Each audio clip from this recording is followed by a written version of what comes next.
conscient. Conscient de notre condition, conscient que personne ne démarre avec les mêmes chances, conscient que notre destin a de grandes chances d'être déjà écrit, ok, mais on est surtout conscient d'être conscient. Et ça, c'est notre plus grande force. Les animaux agissent pour survivre, mais nous, les humains, on peut choisir pourquoi on agit. La conscience nous permet de réfléchir, de voir le jeu, de prendre du recul, de nous poser des questions, de chercher du sens. Et si vous êtes là à écouter cette vidéo, c'est que quelque part, vous cherchez du sens. Une réponse à une question, pourquoi les stars ne méritent pas leur succès?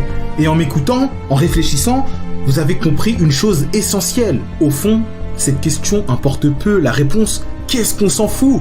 Parce que vous avez compris que la comparaison, depuis la création de ce jeu, est complètement absurde. Et on aurait pu le comprendre avant même de lire les règles, juste en lisant le titre du jeu. La vie, pas les vies au pluriel, non, la vie au singulier, parce qu'elle est personnelle, unique. Ce que je viens de vous dire là, c'est beau, pas vrai, hein? C'est beau, mais c'est pas totalement vrai. Et je l'ai compris en relisant mon script encore et encore. À la base, j'étais catégorique. Pour moi, la comparaison, c'était absurde.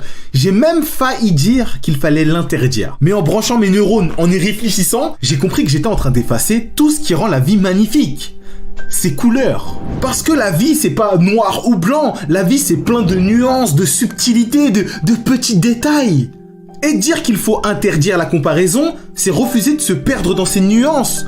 Alors que c'est justement là qu'on commence à comprendre la vérité. La comparaison est un outil qui, comme tous les outils, peut être bénéfique ou destructeur selon son usage. Si j'ai d'abord voulu faire le Mobutu à dire qu'il fallait interdire la comparaison, c'est parce que dans ma propre vie, elle m'a surtout rempli de frustration. Quand je faisais du rap, quand j'ai commencé YouTube, je galérais à avoir des résultats. Je passais mon temps à me comparer avec tous les nouveaux qui explosaient. Moi, avec ma DA, je peux pas me mettre en avant comme eux. Lui, il a plus de réseaux, plus de contacts, plus d'argent. Pire encore, en ce moment, je cours avec mon frérot pour perdre du poids. Là, vous allez dire, il est pas gros. Je suis pas gros, mais tu vois, j'ai envie d'être affûté, sec, shred. Pour que ça fonctionne au mieux, cette perte de poids, il faut que je cours entre 130 et 150 BPM, pas plus. Avant de courir, on lance notre appli de course qui enregistre toutes nos données, toutes les informations, kilomètres, temps, blablabla. La course commence, tout va bien, je suis dans la zone, j'ai un bon rythme.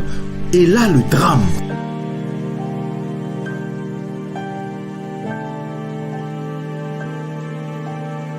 Mon pote court plus vite que moi.